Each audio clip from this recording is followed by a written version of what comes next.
Welcome back. Top 10 matchup in Class 3A. 7th-ranked Cannon Falls at 4th-ranked Stewartville. What a performance by the Tigers in the first half. Specifically this guy, Josh Burrai.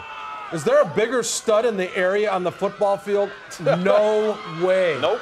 Look at this run. Shakes off a couple of tacklers. He's so strong, and then he's off to the races, going 73 yards for the TD. The Bombers would answer and actually take the 8-7 lead. Quarterback Jack Domeyer bangs his way in for 6.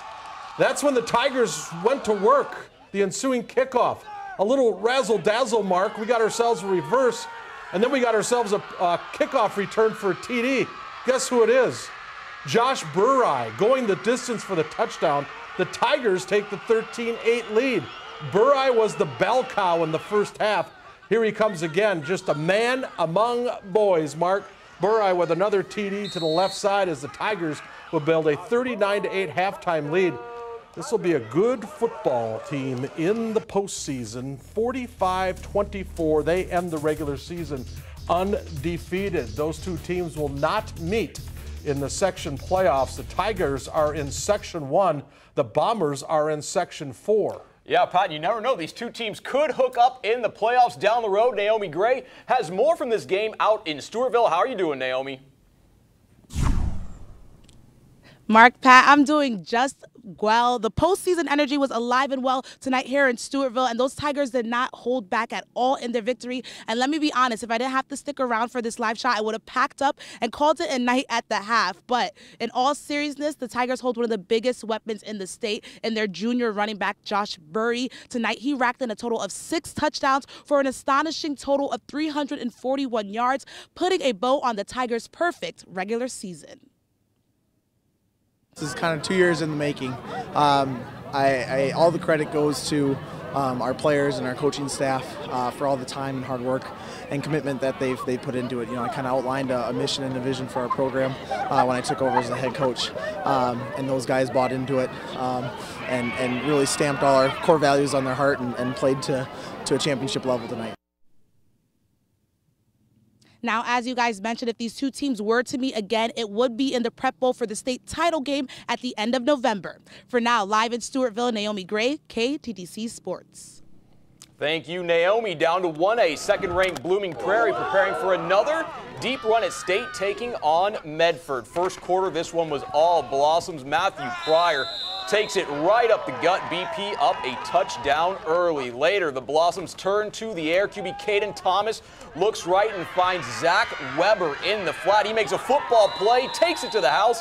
BP up 14-0. Still in the half, the Blossoms strike again. Thomas slings it to Mitchell Feiberger, who goes practically untouched to the end zone. That is a touchdown as Blooming Prairie beats the brakes off Medford 44-0. Elsewhere, USC wins at home over WEM by 13, 34-21. 2 more pages coming up here. NRHEG loses on the road at GFW 52-15. Randolph with a good win at Bethlehem Academy 34-26. And on the last page here, ACGE falls on the road to JWP 42-8. And Fillmore Central with a win in Winona 42-6 over Cotter. But back to Medford. The Tigers have had a source of inspiration all season long as one of their football players took on life's ultimate challenge. It was supposed to be one of the best days of the year, but for Logan Plescourt, his 16th birthday wasn't so sweet. That was when they officially told me that I relapsed. That was probably the hardest, not the best birthday present. Plescourt, already a cancer survivor, found out he'd have to beat cancer again. Hodgkin's lymphoma was back. When I was told the second time that I relapsed, you know, I had bad thoughts right away. Just the thought of like knowing that another year is gone, and after having to go through it the first time, knowing that the second time was going to take even longer. For those around him, seeing their friend in a life or death situation for a second time was a gut punch. I was more upset that it happened again, just because having him gone through the first time and then have to do it again. I was upset for him. I was upset that a kid who is 16, 17 years old has to go through those type of things. Health. That's what was most important to Logan, who desperately wanted to get his life back. But he knew this second battle was not going to be easy. I knew that I'd be able to, you know, beat it again since I was able to beat it the first time. I just knew that it was going to be you know, a lot more like harder chemo, more treatments, radiation, and that kind of put me over the edge a little bit. Faced with that daunting task, Logan set goals to take his life back. Goals like running out on the football field Friday nights with his friends. When you're going through your treatment, I guess the second time, what were maybe some of those early goals that you had physically for yourself? To definitely beat it and get back on the field, play the sport that I loved and have always wanted to play. Oh. The gridiron. Often a site of bone-crushing hits, but for Logan, a place of healing. As soon as he could, he returned to practice and workouts, using a pigskin prescription to help cure his woes. Was football something that you used to kind of motivate yourself? Yeah, kind of like keep myself, you know, my mind off of it, and just, I don't know, kind of keep my body in shape, because I was never able to like work out or do any things that I really liked. Fast forward to the fall of 2019, and Logan has returned to the football field on game nights. For the second time, he is cancer-free, scoring life's ultimate touchdown.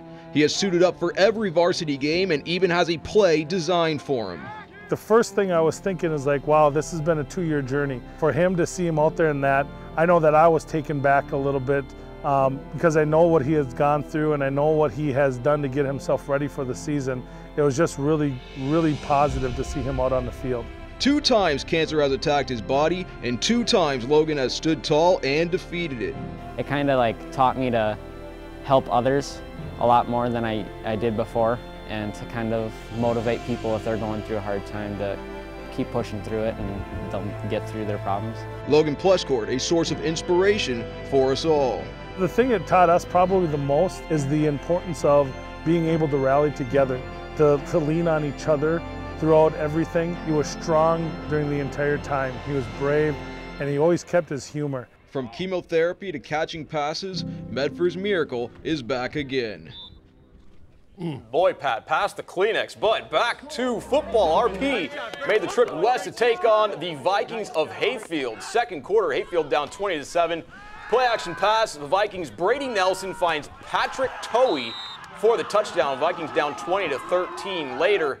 In the quarter, same score, RP returns the favor. Look at Triton Meldal shedding would-be tacklers like he's allergic to them. Trojans up 26-13. Third quarter, RP extends their lead. It's a long play. Again, it's Meldal running patiently. And then, as Pat likes to say, he sees a whole lot of green and a whole lot of glory. RP up 32-15. Hayfield, though, would keep this one competitive. Later, Nelson throws it to Ethan Slothog.